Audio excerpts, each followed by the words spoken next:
હાય, આજે હું તમારી સાથે શેર કરીશ કોકોનટ ચોકલેટ બનાવવાની રેસીપી. અહીં આગળ કોકોનટ ચોકલેટ બનાવ છે ને કોપરું લઈ લીધું છે, ચોકલેટ લીધી છે આગળ ડાર્ક, અને કન્ડેન્સ મિલ્ક લીધું છે. મારી જોડે કન્ડેન્સ મિલ્ક હતું એટલે મેં એ લઈ લીધું છે. તમારી જોડે ના હોય તો તમે મિલ્ક પાવડર બી એડ કરી શકો છો. અહીં આગળ 1 કપ છીનેલું કોપરું એડ કરીશું.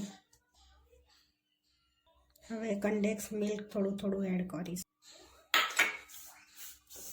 મિક્સ કરી લઈશું.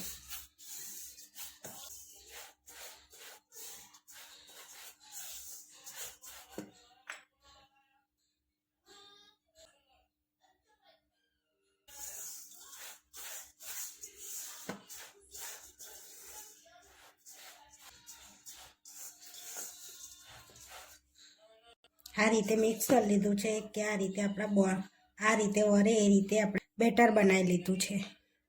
અહીંયા મેં રબરનું સિલિકોન બોલ્સ લઈ લીધું છે. હવે એમાં આપણે આ બેટર ભરીશું.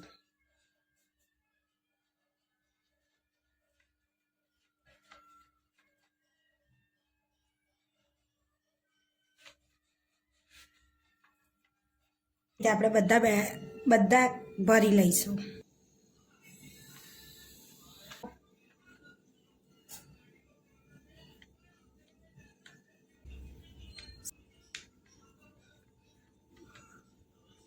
આ રીતે મેં બધા ભરી લીધા છે. હવે 10 મિનિટ માટે આપણે ફ્રીજમાં મૂકીશું એને. બીજું આ હાઈડેસ લાયા હતા બિસ્કિટ, એમાંથી આ કાગળિયું છે એની અંદર આપણે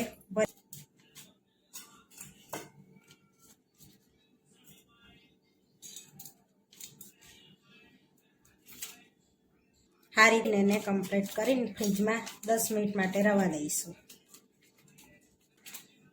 આપણે ચોકલેટને મેલ્ટ કરી લઈશું.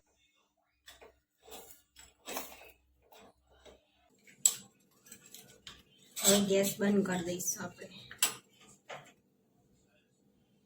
હવે 10 મિનિટ થઈ ગઈ છે. આપણે ફ્રીજમાંથી કાઢી લીધી છે ચોકલેટ. હવે આના પીસ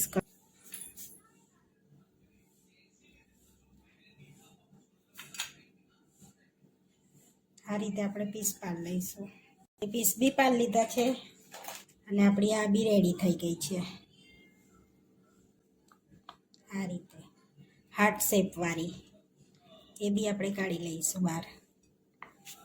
આ રીતે આપણે કાઢી લીધી છે. હવે આપણે આમાં ચોકલેટના બેટરમાં આપણે ડીપ કરી લઈશું એને. આ રીતે આપણે ડીપ કરી લઈશું એને.